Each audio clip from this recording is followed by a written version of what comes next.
Hello, everyone, and welcome to another episode here on the Echelon Cycling Podcast, where we dissect what's been happening in the week in pro cycling and look ahead to what's happening in next week. As always, I'm joined by Patrick Blake of Outdo Cycling, and of course also Mr. Kurgo himself, Ewan Wilson of the Cycling Dane. And yeah, I mean, it's Tour de France. Well, when we're recording is the day before the rest day, but in terms of what's happened in the first week, Jonas Vingegaard has that yellow jersey, but it doesn't look like he's going to be taking it. But what's kind of been your highlights of the first week of the Tour before we go into various things? I just can't believe how Jasper Philipsen's won three stages. To be honest with you, I think that's my highlight of the week. I keep on thinking there's no way he's gonna win another one. And then I'm like, there's no way he'll win another one. And then he's gone and done it all the time. And then he came second the other day as well. So he's like pretty much got that green jersey sealed up. And there's been a good amount of GC action as well. Of course, Jonas and Pogačar at the front of that. But there's kind of there's actually some interesting kind of fights between kind of third to seventh, let's call it, which is intriguing. It provides a good little bit of kind of reason to keep tuning into the mountain stages. I think those 2 days of the Pyrenees we had at stage 5 and stage 6 were fantastic in terms of how this GC seesaw effect, where one day Jonas looked untouchable. We were sort of saying, oh my God, it's over. With Hindley as well going up the road, we thought, wow, what's Hindley going to do? It's interesting to have a new protagonist in there. And then on stage 6, throwing in Pogačar gaining time on Jonas. And then even today on Puy-de-Dôme, seeing Pogačar gain more time. I think it's been a really interesting battle between Jonas and Pogačar. Last year we saw it a lot, but it felt like it was a little bit futile because Pogačar lost so much time at Granon. Well, this year it's super close still. Pogačar's off day was enough to make it still exciting.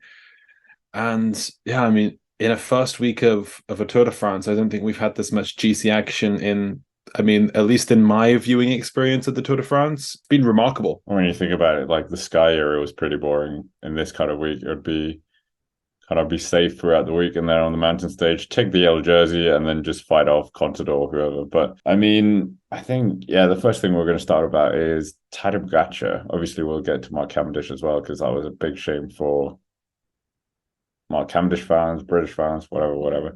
But in terms of, Jonas Vingegaard has the jersey. He only has a handful of seconds now, courtesy of what happened in Puy-de-Dôme. Yeah, is Tadej Pogačar going to win this Tour de France now? And if so, how? Because it really doesn't feel like Jonas Vingegaard is in the driving seat at all, despite having the yellow jersey and potentially the stronger team on paper. Yeah, it does kind of feel like he's you're losing the control of this jersey. I feel like today was a big kind of statement because I thought, what was it, stage 5 where Pogačar lost kind of like a minute or so, and I was on the steep section of the final climb, and I thought today with the steep section of a Puy-de-Dôme, I was expecting Vingegaard to be the one to actually gain a bit more time on the steeper section, thinking that suits him more than Pogačar, but that wasn't the case at all. And now I'm not really sure what to expect, to be honest with you, because I feel like the main thing is Col de la Loze, Grand Colombier, but we saw Pogačar win up there. I feel like the ball is in Pogačar's court.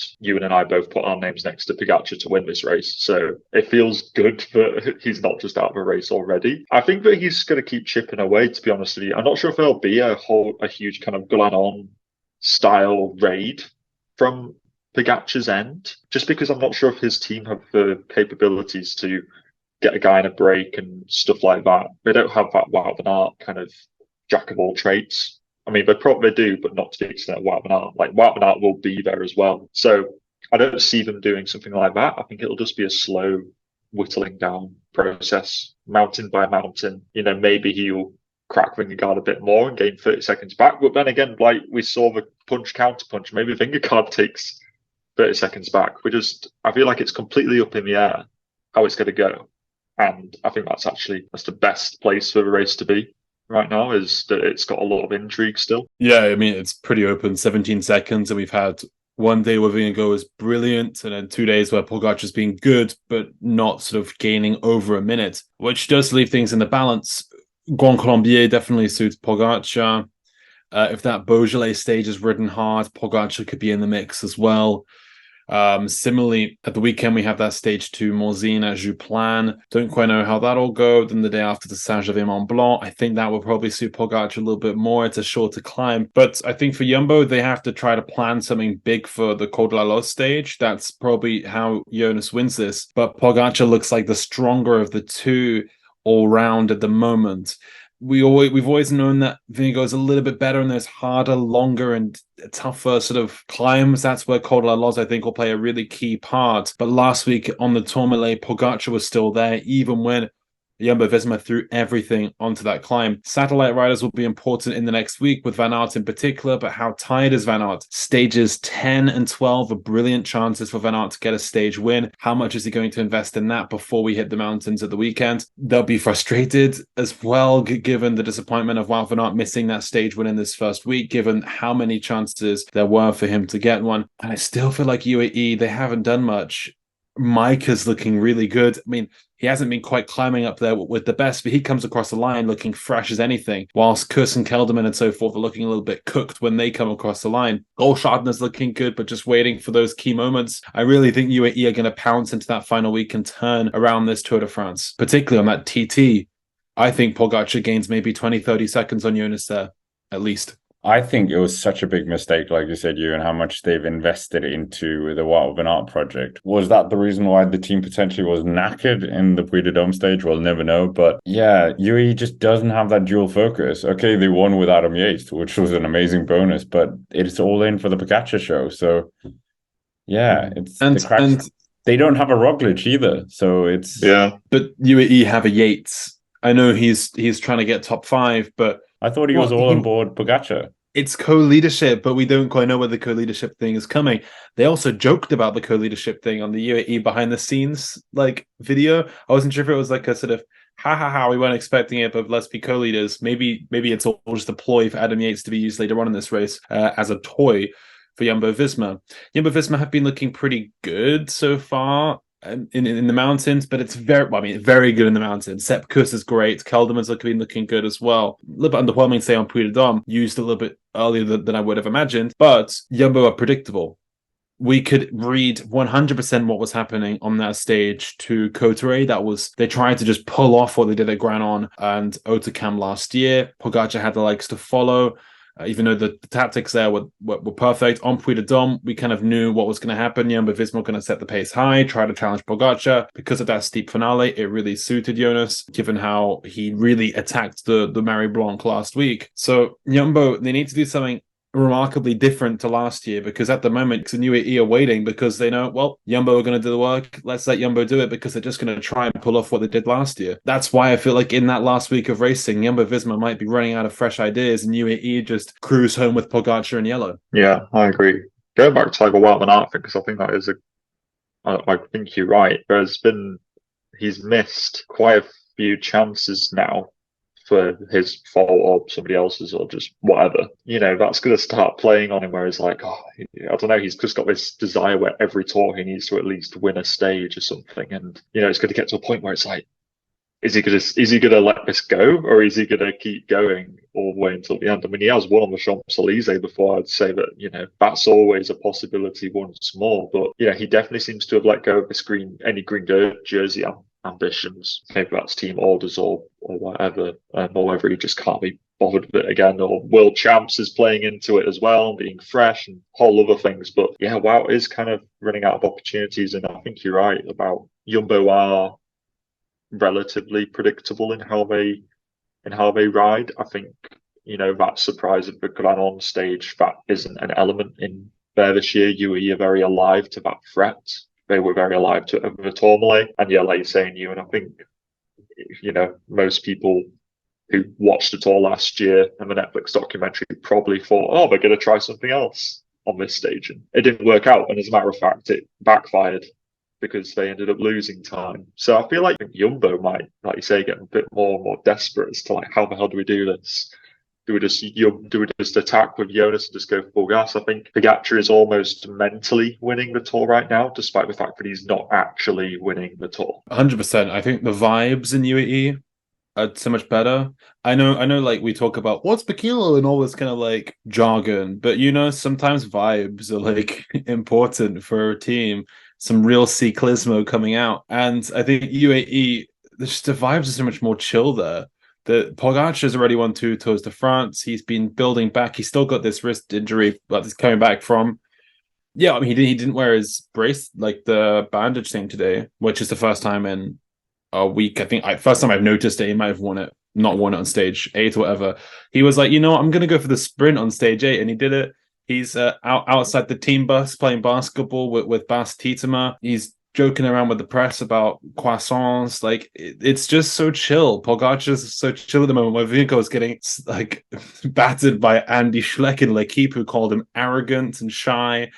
Then you've got this Jumbo attention where Wout van Aert is sort of bashing his handlebars on the way to the team bus every day. And there's all this pressure at Jumbo-Visma about what they're going to do. This sort of hyper-focus on Jumbo-Visma, on Jonas Vingegaard. And I just feel like Pogačar's he's winning at the moment. 17 seconds back, that's nothing. All it is like if he wins on Grand Colombier with like a little bit of a gap to second place, that's it back.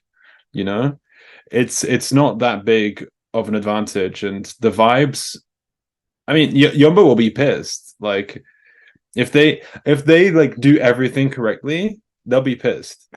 Like I don't buy this Jonas being happy after stage 6. The team did everything that they could have done tactically, and Pogačar was better.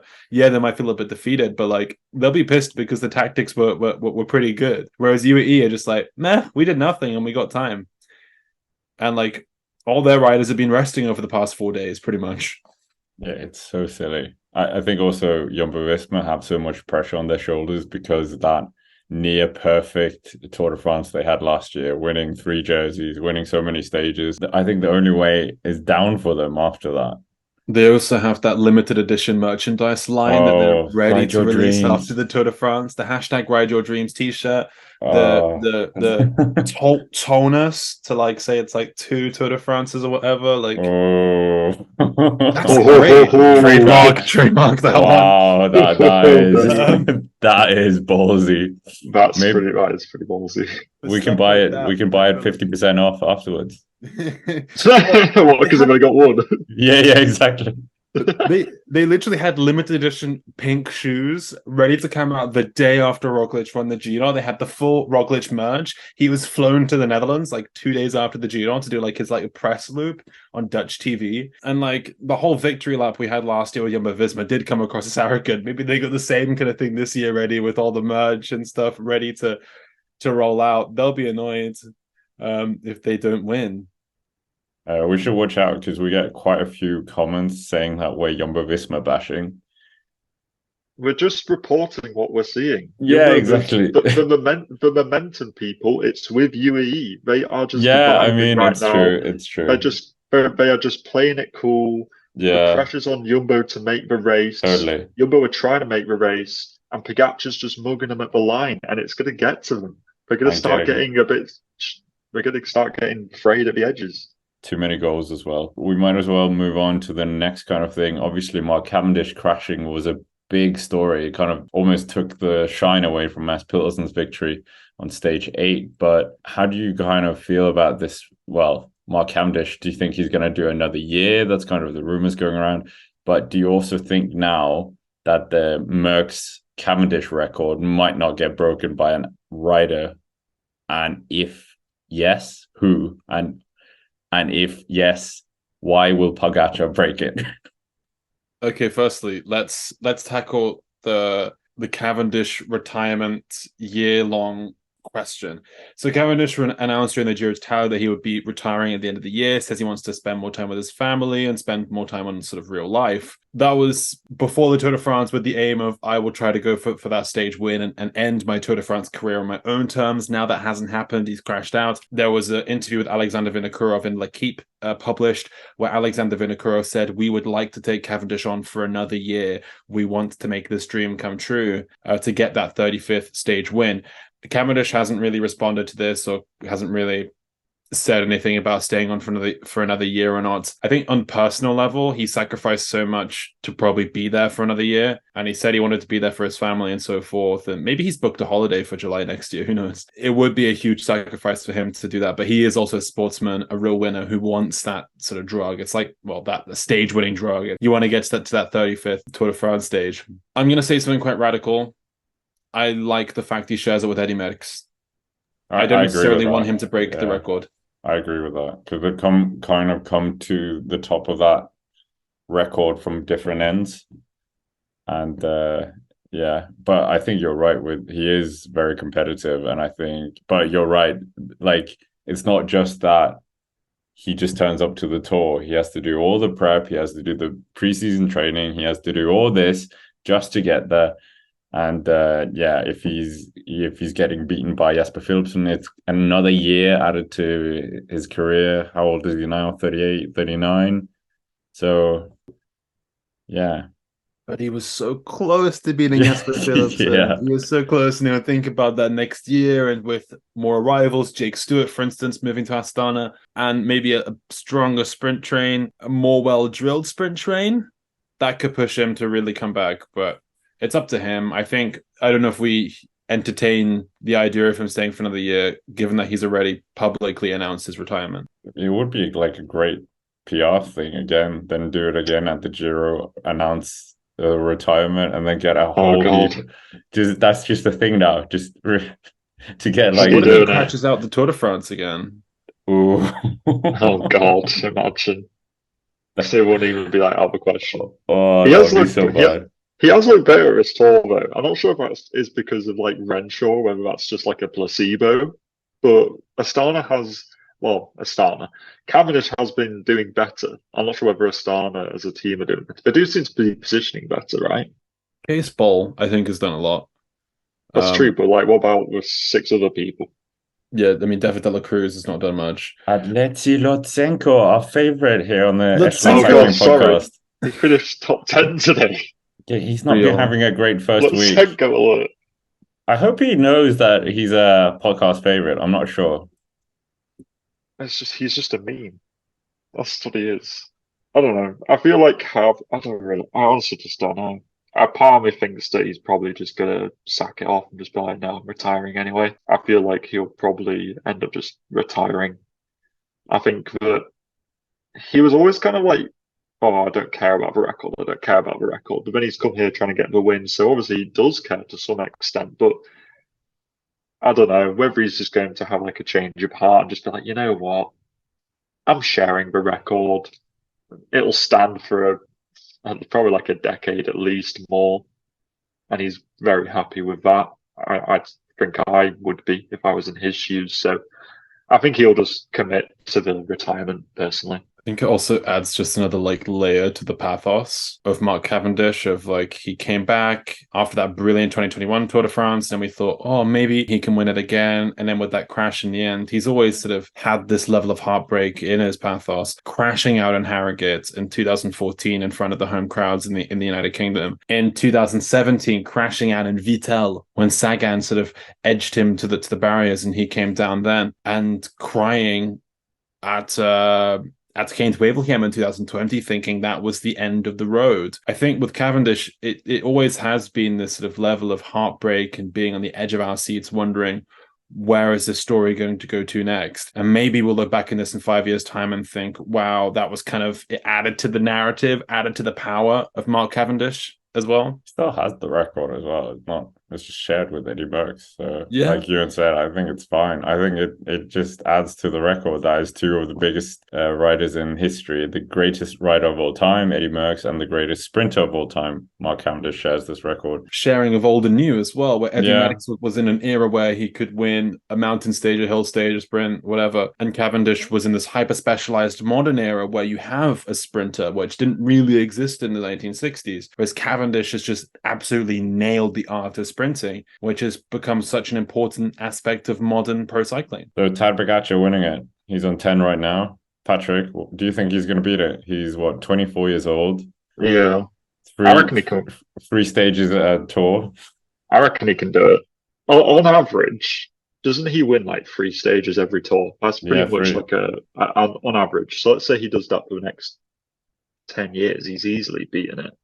I was saying that he will still, remain competitive, and some other freak wonder kid doesn't come out of a freaking woodwork who's currently 7 or whatever, doing grass track on a single speed right now as we speak in freaking like Andorra or whatever. I think that Pogačar could do it, to be honest with you. I reckon he's the most realistic option because, let's say, he's on 10 right now. I would honestly say that he could win another 2 or 3 in this race. So let's put him then on like theoretically like 12, 13 at that point. Then he needs to get another 20-ish.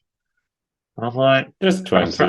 I think it's possible. He's a proper just menace when it comes to getting stage wins. Like he just is. He does it. Just it's almost guaranteed. He'll rock up to a tour, barring crashing. He will get a stage win because he's just a fast sprinter amongst the climbers. So if it ever comes down to that, he's always really deadly. I reckon that Pogačar is the most likely candidate, to be honest with you.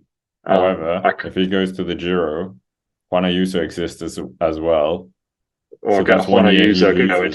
Yeah, but then if he goes to the Giro next year, as Ewan's been telling us, rumored, then that's a year where he doesn't win 3. So that already takes... That's true. Well, maybe just get Juan Ayuso on the freaking hype to get him to the tour now and get him getting some at the same time. Because the thing is about Cav is that he, as such a dominant sprinter, he could rake up not just 3 but 5 in a tour. 6 even. Yeah. Philipsen is 25 and he's won, he's won 4 now? 5 stages of the tour. He got 2 last year. 3 this year. He could come out this tour with 7, so he needs like 27.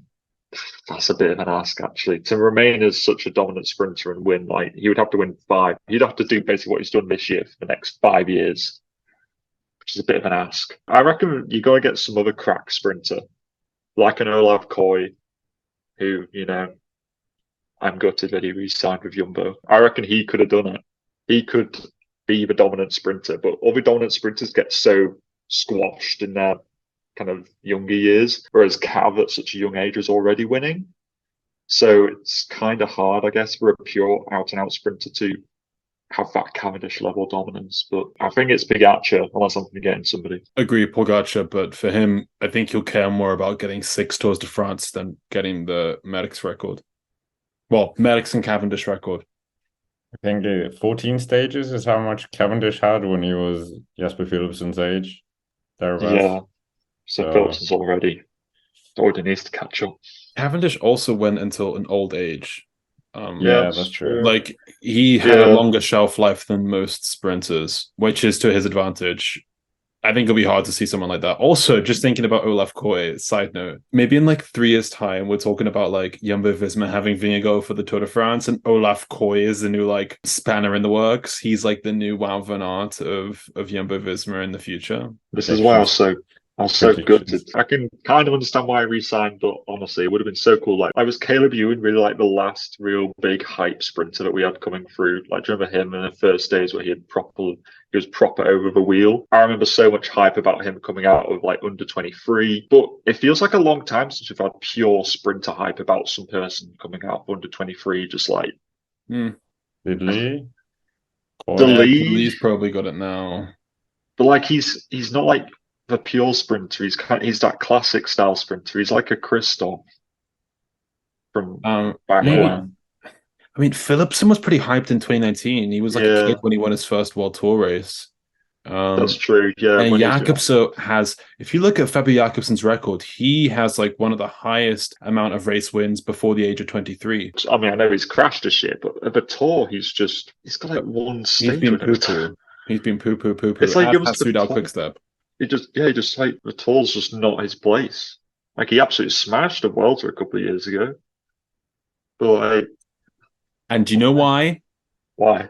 Because Bert van Leerberghe and Florian Seneschal were there, and they're not at this Tour de France. And it's a crime that they're not at this Tour de France. Talking about lead outs and sprints, we'll touch on Jasper Philipsen a bit, but I want to focus about his lead-out man. Well, we spoke about Mark Renshaw, best lead-out man of his generation. Michael Merkur has kind of been, for a long time, been spoken about one of the best lead-out men. But Mathieu van der Poel, do you guys think he's the best lead-out man right now, barring that Binny push? But yeah, I think he is. To be honest, literally just the side by sides. There's been multiple stages now where other lead out men have gone toe to toe with Van der Poel, and he has blown them out the water. When Mezgec tried to bring up Groenewegen, blown out the water. When Laporte was leading out Wout van Aert in stage 8, blown out the water. But just like people can't even compete. Van der Poel just goes and just freaking sets off. Philipsen in tow, and it's freaking lights out. Freaking see you later. Like freaking see you guys in the showers or whatever. Just like there's no point in even turning up once Van der Poel starts kicking off, and especially when he's just like he is Mathieu van der Poel. He's not just a lead-out man. He is the absolute just wonder that is Mathieu van der Poel. Lead as a lead-out man, that's insane. Like he hasn't really done much this tour, but he has been completely integral to Philipsen's success. And at the moment, he is probably the best lead-out man in the peloton. 100% agree. I think we've seen it like every now and then in the past, where he's worked with Philipsen closely.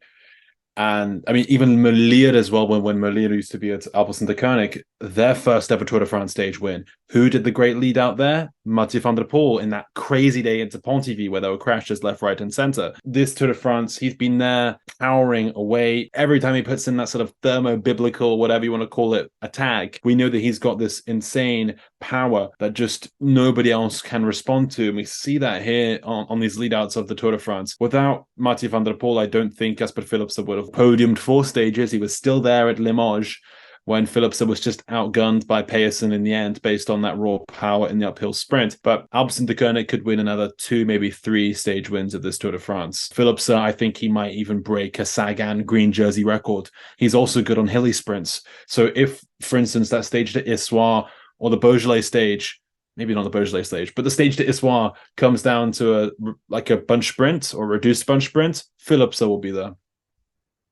And it's just like an easy win. Like Pedersen is good on the drag kind of sprints. We've seen that like Paris-Nice in the past couple of years, but Philipsen, if it's like a small reduced group, like it's easily. If Van der Poel's there, it's just not even close because Van der Poel just goes woof and just zoom past everyone because he's not like the other lead out men are good, but they're not. Like Mathieu van der Poel is a world class athlete and he is just better than the lead out men because they're good at positioning and they're very experienced at doing that. But Van der Poel has that, but then he's actually just faster. He's just got more watts to deploy. So it's just like a cheat code that Philipsen has where he just says, Van der Poel, let's just go now. And they come from like 10th wheel or whatever, get up to the front, and then he just drops him off with Philipsen with the lightning fast speed that he has at the moment. It's an absolutely unstoppable combination. It's actually quite awe-inspiring. I can't think, Cavendish back in 2021 was very similar, and I think it's a very similar sort of esque performance that we're in for this year, and I'm all for it. Astana need Mathieu van der Poel next year for Mark Cavendish so he can break the record. There you go, easy peasy. Like the race course. He literally, okay, we know the Binny barge, but like he literally just drags him up into contention, and then Jasper, at one point I thought he could have just won the stage himself. Also the stage to Limoges as well. Van der Poel could have won that stage. It suited him, but he has the humility to work for Jasper Philipsen as well and not cloud his own interests.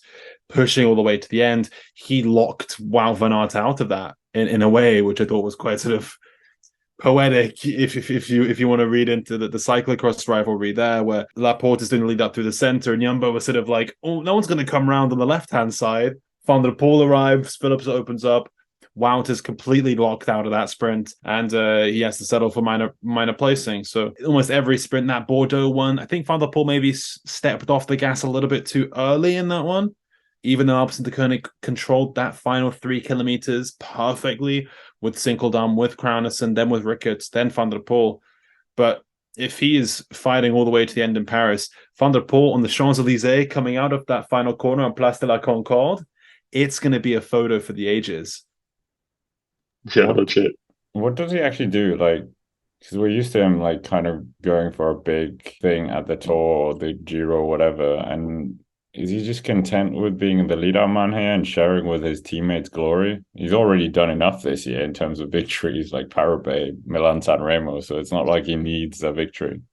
I think that there are stages which suit him though. Like stage 12, I think he could definitely do something there, but maybe stage 19 if they didn't go for Philipsen. But it does feel a bit weird how somebody of the caliber of Van der Poel may get to the end of this race without having actually really fought for his own victory. It does feel a little bit underutilizing talent. And I certainly don't think that the team should do that. I reckon Van der Poel should get his own opportunity in this race. Maybe they get later into the race and Philipsen has literally mathematically won the green jersey competition and they're just like, oh, let's do it something for Van der Poel. But by that point, they might be like, God, Philipsen's on for a record for winning the most stages in X number of years. Because I can't remember what the maximum number of stages is somebody's won in a Grand Tour. I can tell you if you want to know. Can you? Well, you could do that as the question. Yeah, how many do you think?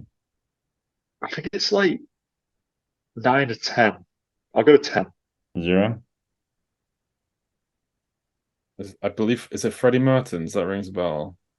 Yeah, I believe we talked about this before. We did, but I can't remember the number. It was Freddie Mertens and a certain number. It's two: Eddie Merckx, Freddie Martins, and someone else. The 12.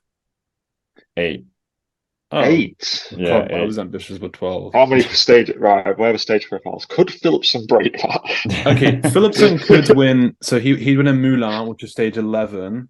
He might win in Issoire on stage 12, on stage 10. Then Bourg-en-Bresse in stage 18. Stage 19, he could go for it. And Champs-Élysées, that's an extra 5. And he's on 3. Ah, so he could draw. He could draw level. But I reckon Issoire goes to a breakaway. Mohoric has sort of underlined it in his diary. And I think... why are you looking at his diary? Well, he said it. He said it in interviews. You're just looking over when he's like writing. Hang on, wait a minute. Mate and I are on good terms. This is my announcement that I am actually Mate Mohoric's agent and negotiating him a contract next year. With Paris Cycling Club, I heard there's this new project coming around. Oh my god! Cavendish and Case Ball are going to be in the lead out, and Nick Schultz is going to be their GC leader. And I feel like you should be the team manager of a Paris cycling team. Bro, I would have done a better job. Yeah, we might as well react to some comments as well. We had a lot of comments on our ranking one and sparked a lot of interest. But one of the comments was, I'm not an Israel Premier Tech fan, but I think you're dead wrong about them. They raced brilliantly at the Giro. Not the same lineup, I think, will be the same. Expecting some excitement from them for sure. And what have they just done today? They just won with Mike Woods. To be fair, they have done something in this race. We were wrong. But that's not to say they won't do anything else. We'll have to wait and see. But yeah, cracking stage. I mean, we will react to our own predictions, obviously, or whatever we call it.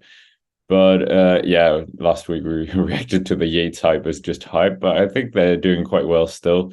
But nevertheless, today's stage, as we said, we're recording on the Sunday. Puy de Dôme, Simon Yates up there, which, yeah, is not too unexpected considering his pedigree as a rider, etc., etc. But Tom Pidcock was up there, and another comment was reacting about that as well, saying that he won't be going in breakaways because he is going for GC. So, yeah, I mean, we have a Yorkshireman, Patrick, and apparently having you, Patrick, is making us the best cycling podcast in the English sphere. So... brilliant. Well, that was another comment. But yeah, Tom Pidcock, will he win the Tour? We might as well go there. Oh, well, even I cannot say that I think Tom Pidcock will win the Tour. I reckon it would have to be a Tour which is about a stage long and it's just like downhill and it's just like a TT that's downhill. Maybe he'd win at that point. To be honest, I'll hold my arms up. I was not expecting him to be doing a GC job, or if he was going to do one, not one that's going this well. It is, of course, only stage 9. But we've talked in the past about Pidcock as a GC threat. And I will be the first to hold my hands up and say that I didn't think that he really had it because he never really seemed to have the TT. We've never seen him on long climbs. And, we've seen him being good in this first week. Is he probably going to finish inside the top 10? I reckon he could do, to be honest. I reckon that we're kind of breaching uncharted territory with Pidcock's GC ability right now, whereby I don't know what to expect. I hope he freaking wins. That'll be fantastic for Yorkshire.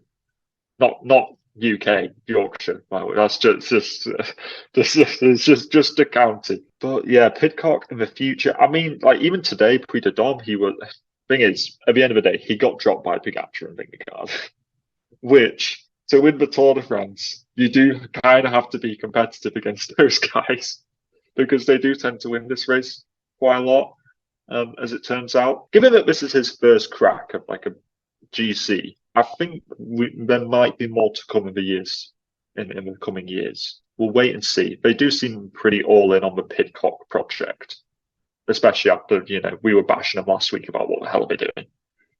We talked about how they're quite in on Pidcock, so I think a top 10 this year. But can he podium a Grand Tour? Maybe in like 5 years. I don't know. Maybe a Vuelta. And this is the optimistic view. Just winning or podium the Vuelta. Winning not happening. But okay. I'm in two minds about this because Ineos held him back from attacking a lot in that first week. I think he probably could have got the yellow jersey for a little bit. Maybe could have been up there with Hindley on that stage to Laurence. And then probably, if he had the legs, probably actually could have continued that yellow jersey streak for a little bit longer. He's looking okay. Puy de Dôme is a great Pidcock climb, though. That steep gradient towards the end definitely suits him more than certain other climbs. But at this point last year, he was also in top 10 and completely crumbled in the final week of racing. Yeah, that was his first Tour de France, but who's to say that's not going to happen this year once more? They've got Carlos Rodriguez in a really good position, and I hope Ineos don't invest too much in Pidcock and forget about Rodriguez being right up there with a good chance of making the top 5, maybe the podium. But for Pidcock, I mean, he's had a good couple of days in the GC fight, but I wouldn't be shocked if on Col de la Loze he loses 6-7 minutes. I don't even think that's out of the question. I would love to be like, no, Ewan, you're wrong. Wow. Betrayal. You can't go back to Yorkshire now. Mate, they've got pitchforks outside right now. They're coming down. This is why I'm in Wiltshire. I'm scared. Scared to speak my true thoughts. I think that he is still kind of like developing, which sounds like a very kind of cliche thing to say, but I feel like he is still kind of developing as a rider. He's almost like in an identity crisis of what the hell even is he as a rider. Does he want to do GC, hilly stage races? He's kind of like what Alaphilippe was in like 2017 or so, kind of that kind of thing. And we saw Alaphilippe in 2019 do a very good crack at the Tour. That's what I wanted Pidcock to do here. Yeah. I thought that this was the perfect Tour de France for Pidcock to do that Alaphilippe 2019 style ride, but we missed it. But yeah, I feel like if he is going to do well on a Tour, it will be a very Alaphilippe 2019-esque performance. I don't think that's a completely far-fetched thing to expect, considering that they are a very similar rider profile and they've kind of succeeded in very similar races. But would I have said 5 years ago, is Alaphilippe going to win a Tour de France? I would probably say no. So therefore, it feels a bit like I'm lying if I was going to say, oh, but Pidcock's different. It's a different kettle of fish, I tell you. So I feel like, I don't know, I can't say Alaphilippe one way and then Pidcock another. But I'm excited to see what's going to happen in the coming years based upon what we've seen in this first week. I kind of hope that he just drops out of GC and just goes for breakaways, to be honest with you. It's just my personal take. I'll be like, you've had your fun this week, Tom. Been 15 minutes. Get him a break. Make it fun again, Nobody cares about 6th place in the GC group at Puy de Dôme. Like, yeah, let C-Rod go do that. Maybe this year is him sort of finding out the GC discovery, and the next year he goes for stages. We've seen that before with a couple riders as well. where sometimes they try to go for stages one year, then they go for the GC the next. But Pidcock finishing inside top 10 will be good. This Ineos experiment, bear in mind, they're losing an awful lot of their big GC riders in the off-season. Carlos Rodriguez moving over to Movistar, Pavel Sivakov moving across to UAE. We also have Geoghegan Hart going to Lidl Trek. Thomas isn't getting any younger. Bernal's getting older, which seems to be his downfall. Maybe this is just like Ineos's way of finding out what he could possibly do to fill the shoes of all these guys who are leaving. I mean, I've done stage 17 C-Rod, as Patrick calls him, and Pidcock. They're basically similar time in GC. Let's say Rodriguez has a flat. Maybe he's 2 minutes ahead of Pidcock. Do you tell Pidcock? He will be. No, leave him. Leave him. Do you tell Pidcock to go, or do you tell him give him your bike? I'd say leave him. He's going to Movistar. Screw him. Yeah, okay, fair point, actually. Tell him to get that Prestaval off and blow into it himself. Get the Shimano neutral service on it. That'll help you. Imagine.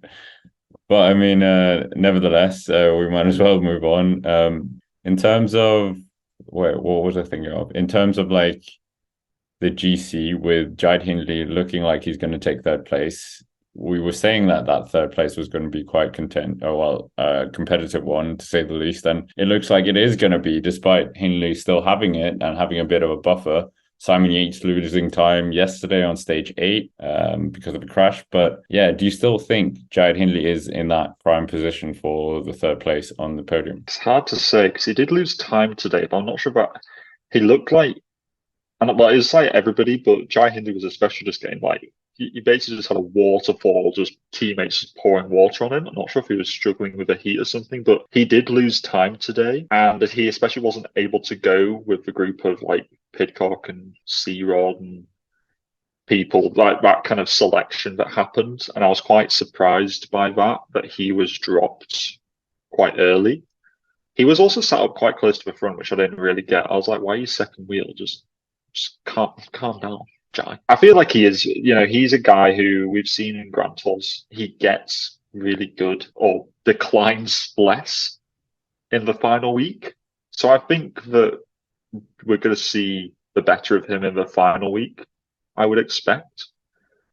Whereas this kind of like second week, first week, second week, he's always he just builds into the race quite well, does Jai. So I think that we will see him maybe even gain time as we go through the race. But yes, Simon Yates, like you say, Carlos Rodriguez, they are also contenders for the podium, and I wouldn't write them off at all. I agree. I wouldn't write them off. Simon Yates in particular, I think, has looked really consistent. He crashed as well and still looks pretty good. But the thing with Hindley is that he's looked good so far. He lost time today, but he's gained time elsewhere in this race. On Cotteret, after that long day in the breakaway, still finished best of the rest. At La Rance, he gained minutes and went into yellow. For him, he's already got he had a sort of 1 minute or 2 minutes buffer in that classification after that stage to La Rance, helping him really to solidify that third place. It would take a lot for him to lose 1 minute and 30 seconds to Carlos Rodriguez and Simon Yates in that final sort of week and a half of racing. I think Hindley will probably get better. I think his team is probably weaker than the likes of Ineos Grenadiers, and maybe not even Jake Alula. I think Chris Harper is probably similar to an Emu Buchmann profile. So I think it's really going to be Hindley's to lose. It might be closer with Carlos Rodriguez or Yates, but I really do think he's got enough time right now. Well, I mean, yeah, that we've kind of had a very lengthy discussion about the Tour de France here. There are other races happening. Yes, believe it or not, when the biggest sport or the biggest occasion in cycling is happening, there are other races, which just seems stupid when you think about it. We've got the Giro Donna, the Tour of Austria, and the Sibiu Tour as well, where Sam Bennett picked up a couple of stages. But yeah, in terms of the Tour of Austria, Jonathan Narvaez did particularly well. Someone I know who's from Ecuador said it's so sad because in Ecuador, hardly any focus is put on Narvaez. It's all Carapaz. So I don't even know if they cared about that in Ecuador. But yeah, out of the other races, has anything really caught your eyes? Didn't Superman Lopez win something this week? Oh yeah, we haven't done our Lopez update. Here we go. I can't remember wasn't it like some the kind Central of American Games? Yeah. TT Lopez continues. He smashed the time trial ahead of, I think, Caden Hopkins from Bermuda was on the podium.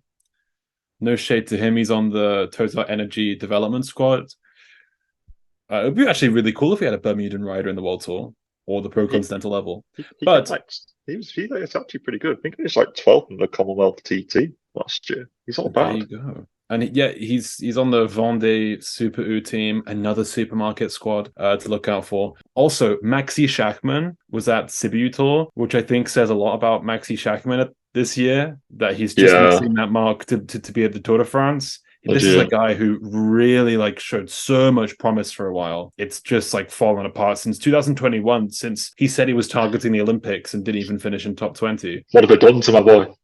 Max Schachmann. Leonard Van Eetvelt won something.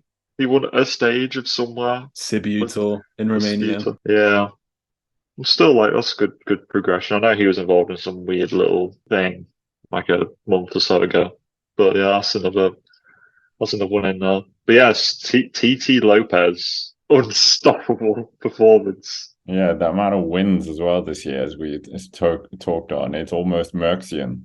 Yeah, he's literally he's the winningest rider of this season, easily. He's so underrated. Totally agree. Also, we should bring up in women's cycling at the Giro Donna, the women's Giro Italia, Annemiek van Vleuten has just won her 4th Grand Tour in a row, which is pretty remarkable. The GOAT. I mean, it's different. Marianne Vos is a different rider, but Annemiek van Vleuten, I would say, at the moment, is unbeatable. She won the Giro Donna by 3 minutes. She'll probably win this year's Tour de France Femme avec Zwift. I think this year's Tour de France is probably harder than last year's as well. So I just expect Van Vleuten to just absolutely decimate the field and win the Tour de France in that rainbow jersey, since Evenepoel can't do it in the men's. Yeah. At you, Remco. Speaking of which, sorry. What's he done now? Patrick Lefevre has said he might sell the team. This guy just wakes up on any side of the bed and asks his 8 ball, shakes it, and that announces what he's doing for the day. Anyway, with that out of the way, that bombshell, rider of the week. So Patrick's picking Pidcock, Ewan, Pogačar. Okay, it's just me that's the unknown. I was tempted to say somebody else. Yeah, I'll say Pidcock. We're reaching unknown GC territory with GC Pidcock is coming. He's gonna come top 5. You wait. He's gonna do an absolute raid on stage. Hang on, let me pick a stage. But he's gonna raid. He's gonna raid stage 20 and that tiny little descent on the end of the Col de la Loz. You wait. He's gonna gain minutes on that easily. Real talk, stage 14 suits him. Into Morzine, downhill finish, that genuinely suits him. You're absolutely right. If Pogačar and Vingegaard start faffing around, and he just goes, just zooms past it, I'm all in for it. To be honest with you, the kind of maneuvers that he's pulled in crits in the UK, it wouldn't surprise me if he just goes and wins down there. Right over the week, yeah. Jasper Philipsen. Three sprint stages and a podium place. That lead out was fantastic. Don't come for me about his sprinting maneuvers, but he's my rider of the week. I just think it's fabulous what he's done, and I can't quite give it to Pogačar or Vingegaard, given that they've both had off days. Phillips has been great. Okay, because my friend told me about Ecuador not being Jonathan Narvaez fans and not giving him enough exposure, we're going to do it. It's my rider of the week, winning 3 stages in a 5-stage race. And I mean, Miguel Angel Lopez 9 in a 10-stage race was a bit more impressive, but that was not this week. But yeah, anyways, that's basically it for this, our 24th episode. Next week is going to be our quarter of a century episode, so that's going to be quite interesting. But we should do something special for that 25th something. I don't know. Yeah, we'll have a Pidcock celebration. That's what we'll do.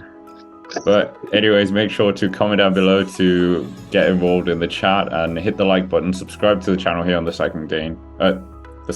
the Echelon Cycling Podcast. And of course, as always, make sure to check out Patrick's channel, the Audu Cycling channel, which is down below. We have the Cycling Dane as well, the Cycling Dane Extra, which is all down below in the description. So with that, thank you very much for watching or listening, and we will see you next week.